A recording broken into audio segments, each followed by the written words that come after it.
Aloha. I'm Carl Yulin Helverson, and you are watching Living Green on a Blue Planet. On August 14th, 2023, over 8,000 people gathered at the shores of Lake Michigan at the McCormick Place Convention Center in Chicago. This was for the convening of the Parliament of the World's Religions. Chicago is the birthplace of that Parliament 130 years ago. The Parliament is the premier interfaith gathering on the planet. There were over, as I said, 8,000 people. 95 faiths were represented, including people who were secular humanists. The goal of the Parliament is for people to recognize the holiness in the world, to recognize one another as brother and sister, and to work together whenever possible while being true to their own faiths to solve the myriad of problems on our planet. And so they address feminism and the inequality of the sexes, violence, war, poverty, starvation, climate change. And there are a number of tracks. The two tracks that I follow are Indigenous people, and these are Indigenous people all over the world, not just Turtle Island, and action change. There are many ways of making sense of the universe. And when you're looking at climate change, science seems to be really important. You want to know how many heavy metals are in the water. What are the particulates in the air? How many microplastics are there in all of us? What are the changing temperatures?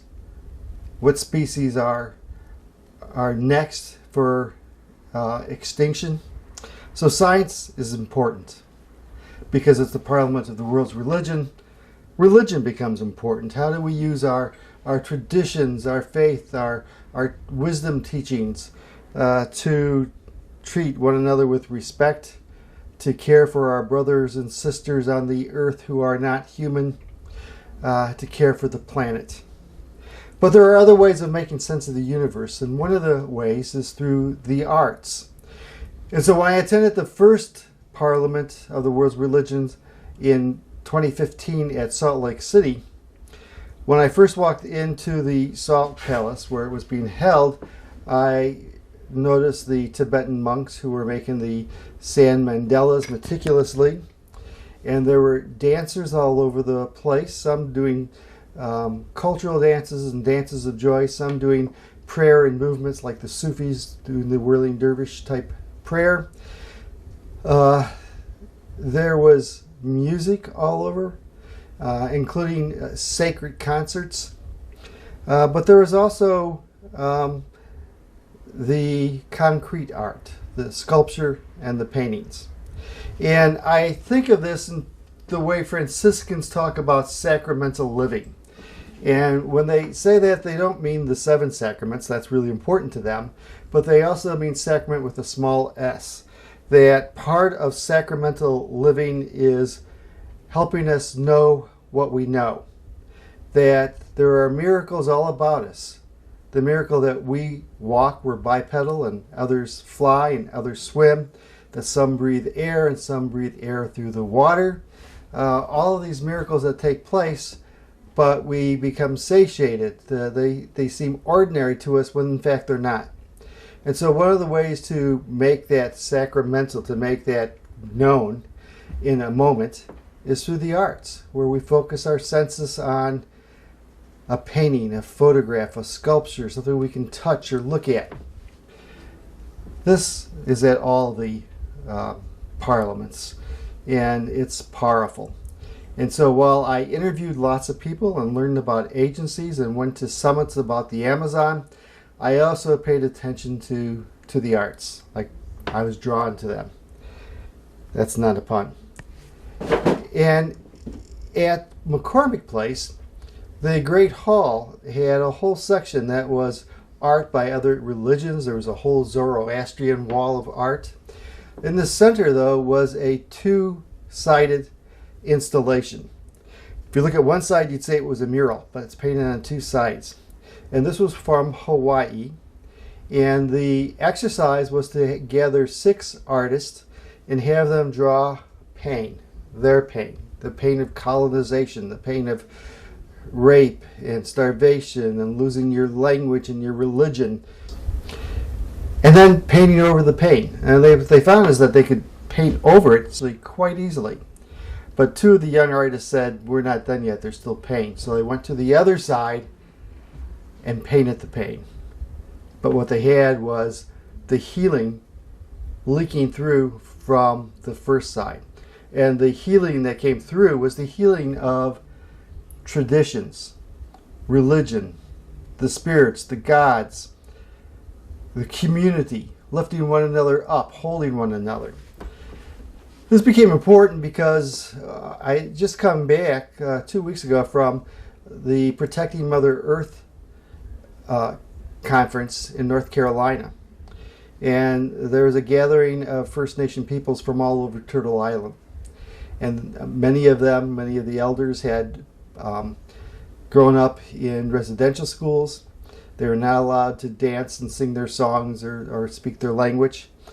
And they were reviving their communities, their cultures, through grasping all of those things. They were finding a way to heal, to have the past bleed through to the future, to the present, and then to the future. What I also liked is that there was lots of talk about colonialization. Hawaii was a country that was taken illegally. And so they didn't whitewash that. And they referred to the people who did it as the colonizers. And I tend to think of us Euro-Americans as settlers. But the fact is, everywhere we've gone that we've settled had been settled previously. So colonizer is probably more accurate, but especially when it talks about what it does to the environment. Colonizing economies are extractive and exploitive. They're not living in harmony. And so this art piece was a way of providing hope and healing. It took 6 artists who worked together so that they weren't territorial. It wasn't, this is my panel, this is your panel, but this is us. Okay? And Meleanna Meyer referred to this as a dance. And those of you who know me know that as a psychologist, I think of successful therapy and unsuccessful therapy as dancing. Good dancing or bad dancing. You know when to probe your client, you know when to withdraw and allow for silence, you know when to be close and when to be distant, and to give space and to allow for plateaus and learning. Dance becomes very important. And those of you who know me know that I also just really like dance. Well, dance was important to the Parliament as well. And so one of the first things you're going to see is a clip from the 2015 Parliament of the World's Religion in Salt Lake City, and it's the Universal Dance of Peace. And it's beautiful, and it gets strangers to come together and see their connections with one another. Okay, and then after the presentation on the two-sided installation, you'll see a Universal Dance of Joy or of Peace in Chicago at the 2023 Parliament of the World's Religion. So hope you enjoy it. It's a different way of making sense of the universe, which is a totally valid and I think visceral, it really gets into you, way of making sense of the universe. Aloha.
sharing that knowledge with my sisters who are Potawatomi. They were here earlier, but they have to leave.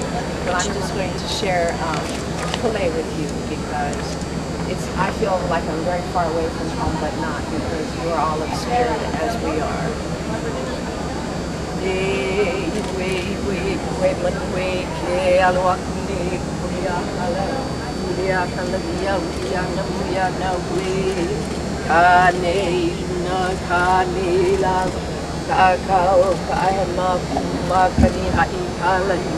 He kili ka i kalani kaubila ni ma te ai kalani pane kalani ola ni na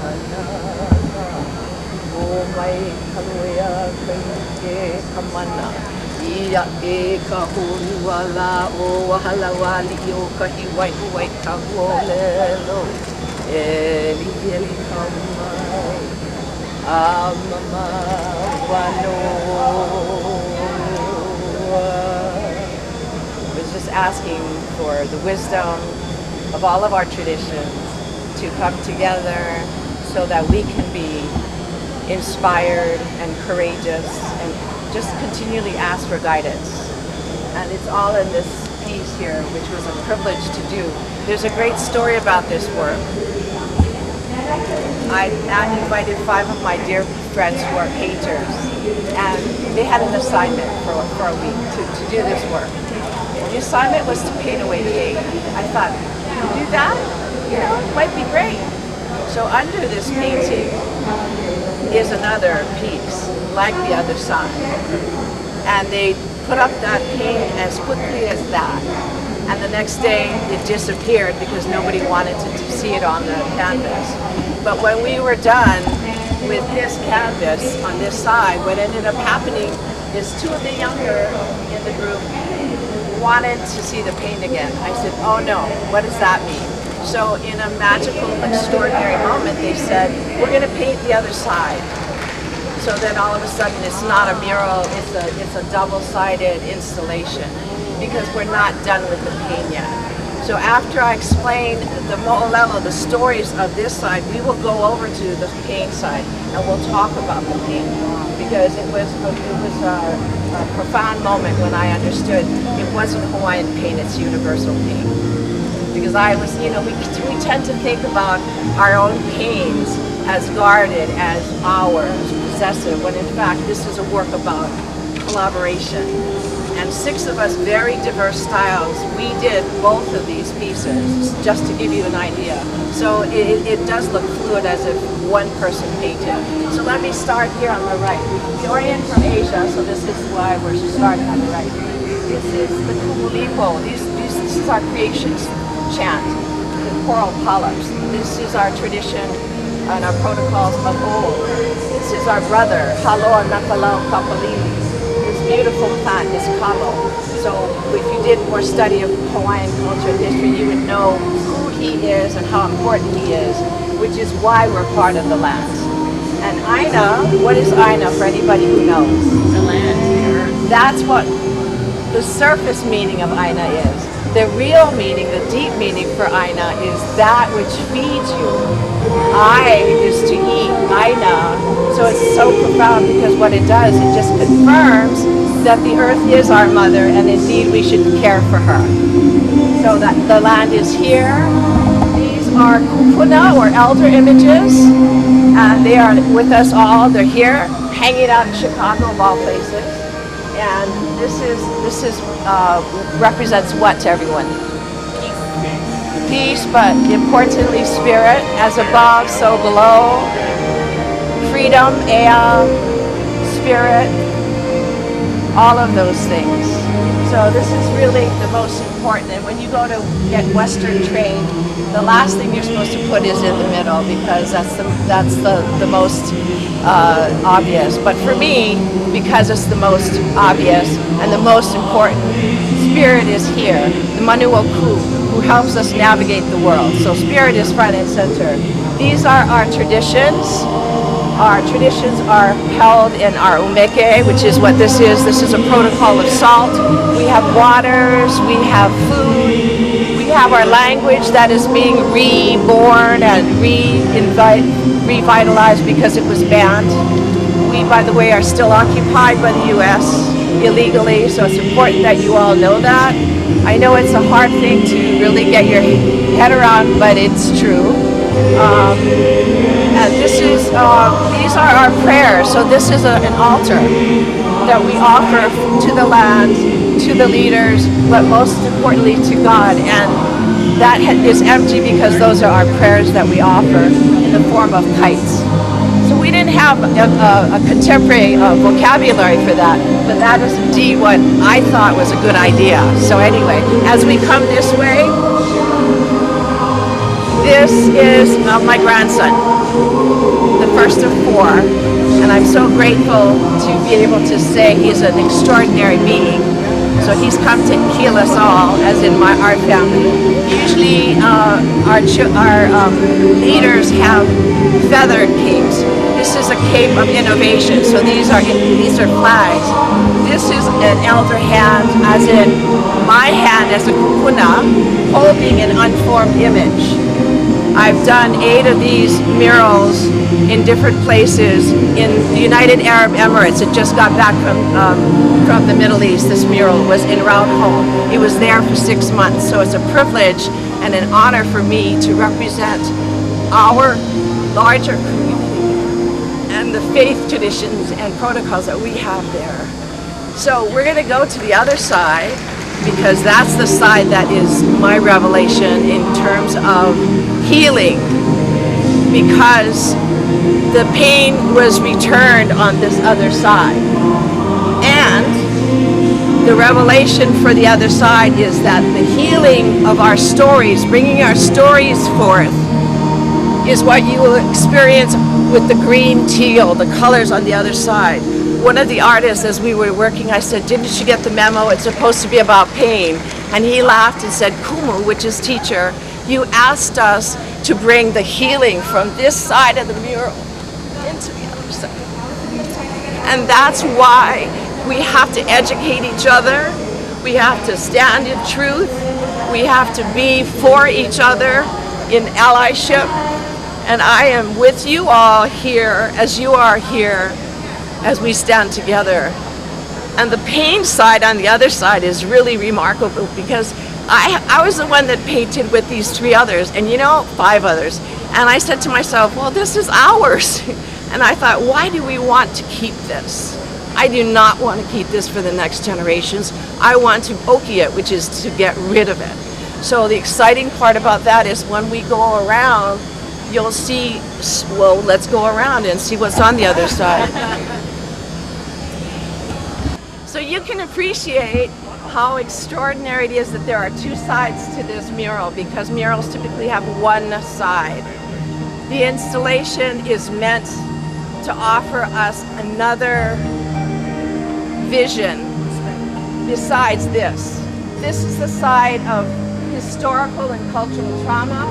This is the side of rape and murder, genocide. This is the side of heva, as we say at home. This is the side that represents all of us in our pains. And yet, with these tessellations, with these eddies of green, I can stand in my pain, work through my pain with the understanding of education and understanding that we're working our pain out. So it's kind of exciting. This was a novel exercise and an amazing moment for me with my friends painting this. So it is kind of revelatory, and I just wanted to share it. It was, for me, very important, and I'm actually really happy to see such loving faces here. And and I'll tour this again as you wish. But any questions? I know it's brief. Yes. Can you say a little more about the colors? You mentioned teal. Yeah. But what do the colors represent to you? Actually, I'm kind of glad you asked, because it's kind of a heavy thing. For Hawaiians, to expose your bones is the desecration of all things.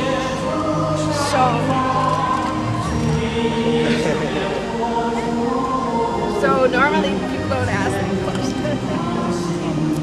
But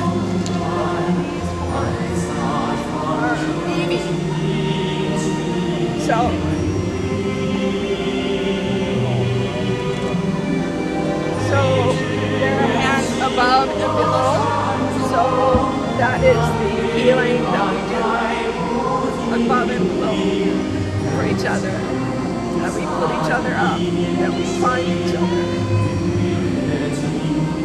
Stay with your feelings. Yeah, stay with my feelings. That's why I don't like to ask too many questions, because I get a question like that. But it's important that we do this together. Otherwise, there is no hope or no point, right? It's really inspiring that there's that little bit of heal in all the hands, because that's the healing, and that they're all reaching out to each other to help heal.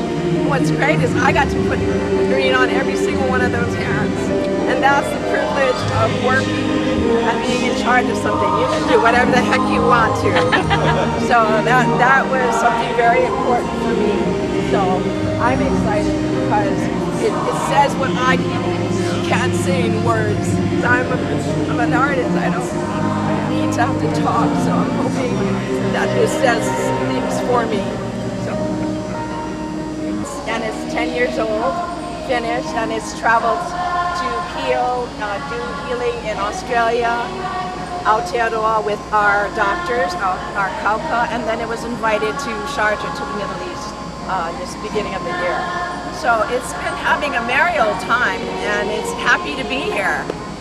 So those are really good questions, and if you have any more, what we'll do is we'll start on the other side, and I'll take you through. Can we go back? Yeah. So, but any more questions on this side, I'd be happy to. Thank you. Thank you. Thank you, dear. Thank you. Aloha. Aloha. Yeah, thank you. Thank you, my dear, for your good energy. Thank you. We'll go around. Thank you. Thank you. Thank you. Let's go around on the other side, and we'll start again, okay? Whoever this is an indigenous mural because Hawaiians painted it, doesn't mean that we aren't indigenous to the planet. So we all, as land keepers and caretakers, need to understand that we're sharing that moment and our life work that is purposeful in service to the land, our mother.